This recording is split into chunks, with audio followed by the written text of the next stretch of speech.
देश की 1/4 आबादी के विकास की बात किए बिना भारत राष्ट्र के विकास की बात करना पूरी तरह बेईमानी है, बेईमानी है, बेईमानी है। सरकारों के पास SC ST समाज के डेवलपमेंट का कोई एजेंडा ही नहीं है। SC प्लान, ट्राइब सब प्लान, जो बजट वित्त मंत्री हर साल पेश करती है, हमारी आबादी के हिसाब से हमारे डेवलपमेंट के लिए उस परसेंटेज में उस SC प्लान ट्राइब सब प्लान का जो व्यवस्था डॉक्टर अम्बेडकर करके गए, उस ट्राइब प्लान सब प्लान का एक भी पैसा SC ST के डेवलपमेंट में खर्च नहीं होता, जिसको रिव्यू करने का राइट हमारे मकवाना साहब के पास। गांव में किसी की लड़की अगर किसी लड़के के साथ चली जाती है, हमारे गांव के लोग, हमारे ही बिरादरी के लोग चटकारे लेके बोलते हैं, अरे उसकी लड़की भाग गई, हंसते हैं। अरे वो लड़की उसकी नहीं, समाज की भागी है। ये BSP का मूवमेंट कमजोर नहीं हुआ है, ये समाज का मूवमेंट कमजोर हुआ है। ये BSP कमजोर नहीं हुई है, इसमें हम और आप सब लोग कमजोर हुए हैं। अपना घर हक भर, पराया घर थूक का भी डर। एक बात ध्यान रखिएगा, सरकार किसी भी दल की हो इसका कोई अर्थ नहीं है। सरकार सभी मनुवादी सिस्टम की शिकार है। सबके चीफ मिनिस्टर्स, गवर्नर्स जो हैं वो मनुवादी सिस्टम में काम करते हैं। चीफ सेक्रेटरीज और कैबिनेट सेक्रेटरी मनुवादी सिस्टम में काम करते हैं, और उस सिस्टम को चैलेंज करने के लिए सिर्फ एक ही नाम है, बाबा साहब अम्बेडकर, बाबा साहब अम्बेडकर, बाबा साहब अम्बेडकर।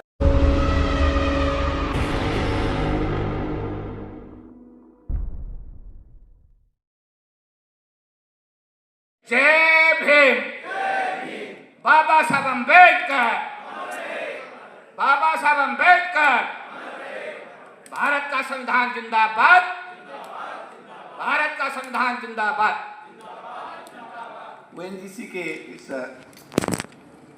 विचार गोष्ठी जो परम पूज्य बाबा साहब डॉक्टर अम्बेडकर जी के 134वें जन्म दिवस के शुभ अवसर पर यहाँ आज इस स्कोप मीनार के सभागार में रखी गई है। इस कार्यक्रम में हमारे अनुसूचित जाति समाज के प्रथम नागरिक और राष्ट्रीय अनुसूचित जाति आयोग के चेयरमैन किशोर मकवाना साहब, डॉक्टर राजकुमार जी 100% अम्बेडकरवादी, 100% BSP को सपोर्ट करने वाले समाज को सपोर्ट करने वाले आदमी। नौकरी में रहकर बहुत कम लोग हैं, बहुत लोगों को हम देखते हैं, बट डॉक्टर राजकुमार जी के लिए जोरदार तालियां। Is one of the most dedicated devoted soldier of our Baba Saheb mission.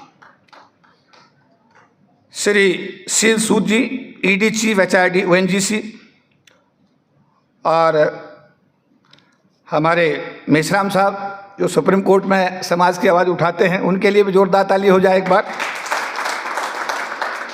और दयानंद जी जिन्होंने इस कार्यक्रम को रखा है, और उपस्थित हमारे सभी सम्मानित भाइयों बहनों बच्चों,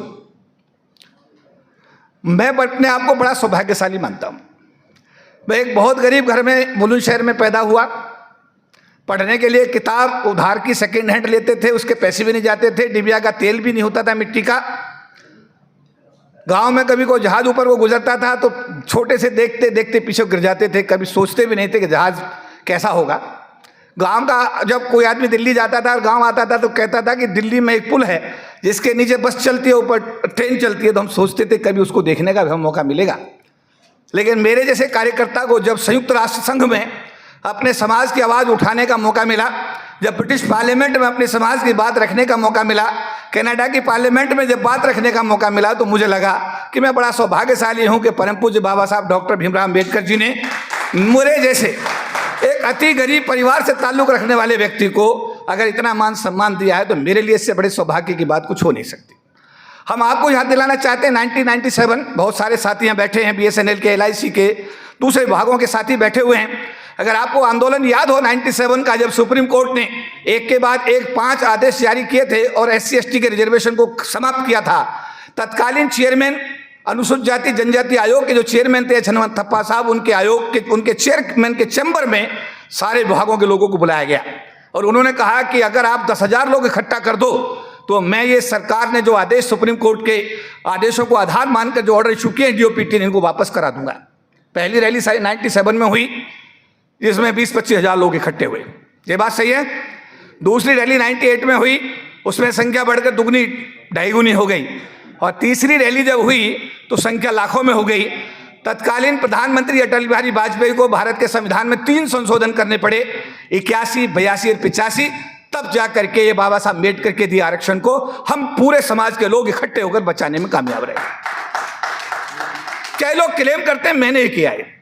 क्या अकेला आदमी को लड़ सकता है? अकेला कुछ कर सकता है? हमारे समाज की जो सामाजिक स्थिति है, पिछले दिनों वैंकूवर कनाडा में मेरा एक इंटरव्यू हो रहा था कास्ट बेस्ड एट्रोसिटी पर, और अभी 25, 26 और 27 तारीख को एक इंटरनेशनल कॉन्फ्रेंस हो रही है कास्ट बेस्ड एट्रोसिटीज़ पर टोरंटो इसमें कनाडा में। उसमें मुझे भी जाने का सौभाग्य मिल रहा है। तो उस समय जब लाखों लोग आए सड़कों पर, सरकार पर दबाव हुआ, सरकार बैकफुट पे आई। अटल बिहारी वाजपेयी नो डाउट मुझे कहते हुए इस बात की बड़ी खुशी है कि बहुत अच्छे दिल के इंसान थे और बहुत अच्छे प्रधानमंत्री थे। और जब हम उनसे मिलने जाते थे रामनाथ कोविंद जी के साथ में, बोलते थे अपना दबाव बढ़ाओ, मैं 18 पार्टियों की सरकार चला रहा हूं, मैं चाहता हूं कि ये ठीक करूं। और उन्होंने ठीक करके दिखाया और संविधान में 3 संशोधन करने के साथ साथ जो जहां बाबा साहब का अंतिम सांस हुआ था 26 अलीपुर रोड, उसको भी राष्ट्रीय स्मारक उन्होंने बनाया। आज सिचुएशन ये नहीं है जी। मकवाना साहब आयोग के चेयरमैन 1.25 साल हो गया है। जिस दिन ज्वाइन किया था मैंने इसे कहा था भाई साहब हरे पेन की इस्तेमाल करने का 3 साल का आपके पास मौका है। हरा पेन है ना, उस पर आयोग का चेयरमैन, आयोग के लोग ही उस पेन का इस्तेमाल कर सकते हैं। हरे पेन का एक अथॉरिटी है, किसी को भी बुला सकते हैं, किसी को भी समन कर सकते हैं, किसी भी एट्रोसिटी पर ऑर्डर पास कर सकते हैं। और अगर वो रिकमेंडेशन नहीं मानेगा तो उसको जवाब देना पड़ेगा कि रिकमेंडेशन क्यों नहीं मान रहा है। तो मैं कहता हूं किशोर मकवाना साहब बड़े सौभाग्यशाली हैं कि बाबा साहब अम्बेडकर के बनाए हुए संविधान में जो SC/ST आयोग की उन्होंने गठन करने का वहां पर जो उन्होंने व्यवस्था की, उस व्यवस्था में आज किशोर मकवाना साहब उस SC आयोग के चेयरमैन के रूप में हमारे अनुसूचित जाति समाज के प्रथम नागरिक के रूप में हम सबका जो है यहाँ पर मार्गदर्शन कर रहे हैं। मौका मिलता है, एक प्रधानमंत्री आई थी देश में, उसने देश का राष्ट्रीयकरण किया। ये ONGC भी उसी का हिस्सा है। HPCL, इंडियन ऑयल, ये सब प्राइवेट कंपनियां हुआ करती थी। LIC, GIC, बैंक्स, सब प्राइवेट सिस्टम था। वो आई, उसने क्या किया, देश का राष्ट्रीयकरण किया नहीं किया? रिजर्वेशन लागू हुआ, घर घर में रोशनी के रूप में नौकरी गई। 40 लोग सरकार की नौकरी में आने में 2 जुलाई 1997 को जिस दिन पोस्ट मास्टर लागू किया गया था, उस दिन 40 लाख लोग एनरोल्ड हुए भारत सरकार के रोस्टर में। आज संख्या घटकर के 4 लाख पे आ गई है। आपकी जानकारी के लिए बता दूं, 36 लाख लोग सरकार की निजीकरण की नीति से, सरकार की नौकरी से, रिटायरमेंट के कारण और निजीकरण की पॉलिसी के कारण नौकरी से बाहर हो गए। क्या बच रहा है? हम आज मकवाना साहब से भी कहना चाहते हैं, सर आप एक रिकमेंडेशन तो भेजिए कि निजी क्षेत्र लाना सरकार की मजबूरी है, तो निजी क्षेत्र में आरक्षण की व्यवस्था करना भी सरकार की जिम्मेदारी में आता है। सरकार को इसमें संविधान में संशोधन करना चाहिए। इस देश के गरीबों के पास में कोई व्यापार नहीं है, कोई काम धंधा नहीं है, इनको जो भी रोजी रोटी मिली है सिर्फ सरकार की नौकरी में आने की वजह से, चाहे चपरासी बना, चाहे IAS बना, इसका जो भी डेवलपमेंट हुआ है वो सिर्फ सरकार की नौकरी में आने से हुआ है। अब अगर सरकार LIC का निजीकरण कर रही है, स्टेट बैंक का भी निजीकरण हो रहा है, रेल का भी निजीकरण हो रहा है, BSNL का भी हो रहा है। BSNL में भी पिछले दिनों 30-40 हजार लोगों ने BRS लिया। BSNL के लोग साथ बैठे हुए, हमारे राम साहब वहाँ जनरल सेक्रेटरी हैं। सभी जगह एक कहानी है, रिटायरमेंट थोक के भाव हो रहा है। आज के रेट में ये हॉल है, ONGC का कार्यक्रम, इन्होंने पूरी, दयानंद जी ने पूरी ताकत लगाई, तब जाकर कितने लोग आए। ये हालत यहाँ नहीं है क्योंकि मैं सेक्रेटरी जनरल हूँ फेडरेशन का, आज यहाँ हूँ, कल SBI के कार्यक्रम में, परसों LIC के में हूँ, अगले दिन HPCL के में, उसके बाद में रेलवे के में, पूरे देश में जाने का मुझे सौभाग्य मिलता है। संख्या बल्कि समस्या पूरे देश में आ गई है, तो लोग हैं नहीं, आए कहाँ से लोग? तो मेरा निवेदन मकवाना साहब आपसे ये रहेगा कि इसमें एक रिकमेंडेशन आपकी तरफ से सरकार को जाए कि बाबा साहब अम्बेडकर के दिए हुए ये जो रिजर्वेशन 22.5% का सरकारी क्षेत्र में था, सरकारी क्षेत्र अगर खत्म हो रहा है तो इसमें निजी क्षेत्र के अंदर अगर लाना आपकी मजबूरी हो गई है, तो उसमें भी आज जो अभी प्रधानमंत्री जी ने कल कास्ट सेंसस की घोषणा कर दी, जोरदार ताली बजाई इस बात के लिए भाई। ये किसी के हक में नहीं पर हमारे हक में है। हमारी जब परसेंटेज निकल के आएगी तो हम कहेंगे हमारी इस परसेंटेज के हिसाब से हमें हक दीजिएगा। ये लॉन्ग पेंडिंग डिमांड थी ना, प्रधानमंत्री जी को क्या, उन्होंने जो भी निर्णय लिया पर उन्होंने मान लिया, हम उनका धन्यवाद करते हैं। प्रधानमंत्री जी ने कई सारे काम अच्छे भी किए हैं, जैसे उन्होंने लंदन का घर परचेज किया, पहली सरकार कर सकती थी, नहीं किया, इन्होंने किया और उसको हॉस्टल बना दिया। वहाँ SC/ST समाज के बच्चे लंदन में रह के उस घर में जिसमें बाबा साहब रहे थे उसमें बच्चे पढ़ रहे हैं। 200 करोड़ की लागत से डॉक्टर अम्बेडकर इंटरनेशनल सेंटर ये 15 जनपद पर बना दिया, बाबा साहब को डेडिकेट कर दिया, हम उनका धन्यवाद करते हैं। 200 करोड़ की लागत का 26 अलीपुर रोड पर एक स्मारक बना दिया, हम उनका धन्यवाद करते हैं। तो ये जो उन्होंने चीजें की हैं हम उनका धन्यवाद करते हैं इस बात में। लेकिन डॉक्टर अम्बेडकर को मानना बहुत अच्छी बात है, पर डॉक्टर अम्बेडकर की बात मानना भी बहुत जरूरी है। देश की 1/4 आबादी के विकास की बात के बिना भारत राष्ट्र के विकास की बात करना पूरी तरह बेईमानी है, बेईमानी है, बेईमानी है। सरकारों के पास SC ST समाज के डेवलपमेंट का कोई एजेंडा ही नहीं है। SC प्लान, ट्राइब सब प्लान, जो बजट वित्त मंत्री हर साल पेश करती है, हमारी आबादी के हिसाब से हमारे डेवलपमेंट के लिए उस परसेंटेज में उस SC प्लान ट्राइब सब प्लान का जो व्यवस्था डॉक्टर अम्बेडकर करके गए, उस ट्राइब प्लान सब प्लान का एक भी पैसा SC ST के डेवलपमेंट में खर्च नहीं होता, जिसको रिव्यू करने का राइट हमारे मकवाना साहब के पास। मित्रों, बच्चा रोता नहीं, माँ भी दूध नहीं पिलाती।